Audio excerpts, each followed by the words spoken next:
5 minutes. Thank you, Mr. Chairman. Mr. Dolio, over here. Mr. Dolio, my colleague, Mr. Crawford, asked you about flexibility in the Airport Improvement Program, which are federal dollars that come back to the airports. And you lamented the fact that there was a shortage in revenue, that flexibility would help in that program, but you still needed more funds. Can you talk about the other sources of revenue that airports have and how that plays into it? Particularly, my follow-up question is going to be about the passenger facility charge. Good. Okay. The airports have different funding sources to use for capital projects. Of course, PFC program, the AIP grant program, airport funds that remain and are usable after all expenses are taken care of, are pretty much the bigger pots. And right now we have the temporary bill program that will run for another 3 years. Now, you heard the stats earlier that there's $30 billion a year need in airport infrastructure development. Those funds combined over airports, the AIP program, PFCs, airport revenues, equate to about $13 billion a year. So there's still a big gap. So something has to give or something has to be done to start closing that gap. The PFC program, when it was stood up in 2000 at $3 and later, in 90 at $3 and 10 years later was about to $4.50, has lost value over time with inflation. So it doesn't buy you the same thing it did then. Bumping the PFC would be a very significant help, and it would be airports self-generating the funds from local users of airports and airport facilities. So it's a big gap. And again, the flexibility would help, but really we need to bump the programs and provide more funding. Sometimes when Congress wants to raise taxes, we call it a user fee as a euphemism. But the passenger facility charge never goes into our coffers here at the federal government. Right. It truly is a user fee because it goes from the user to the airport. Can you talk about how you use those fees responsibly and what you would do if we did increase the cap for the first time in many years, allowing you to collect your own revenue?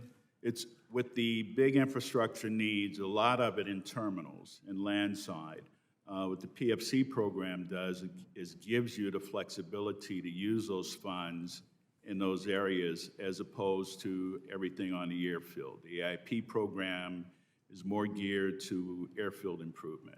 So as PFC revenues increase, airports have a better ability to improve terminals, improve the airfield as well. We can use those funds on the airfield. They can provide matches to grants that we receive and picking up that gap.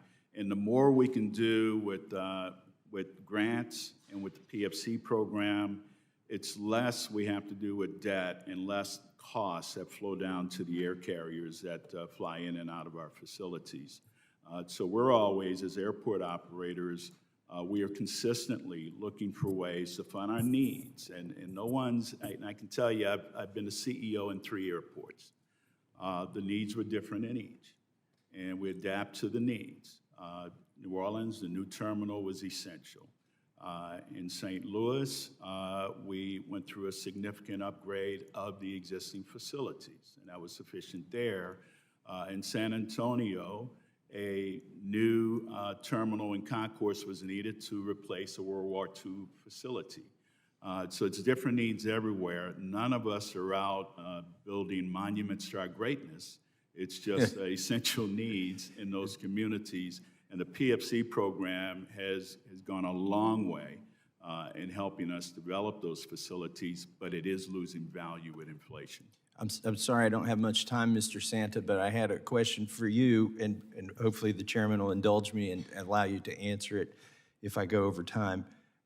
We've seen recent reports, and I don't know if they're true or apocryphal, or if these are things that happened in the past and we just didn't pay attention, but we've seen recent reports of, I don't know how you characterize them, but I'll call them near misses, when planes are taking off and landing and get closer than we're comfortable with at airports. I've seen those in social media. I don't know if it's more than normal.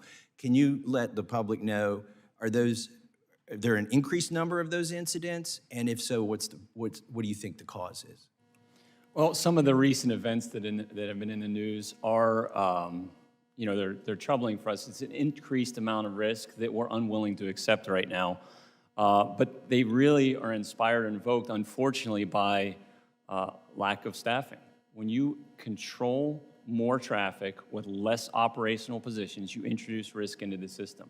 Now, the NTSB is investigating those. We partner with them. We're part of the investigation to ensure that we learn from those events and we don't repeat those. But ultimately, working more traffic, 6-day work weeks, 10-hour days introduces risks to the system. Thank you, Mr. Chairman. I yield back. Ranking member of the full committee, Mr. Larson, is recognized for 5 minutes. Yeah, thank you, Mr. Chair. I just, to answer Representative Massey's question, I'd like to enter for the record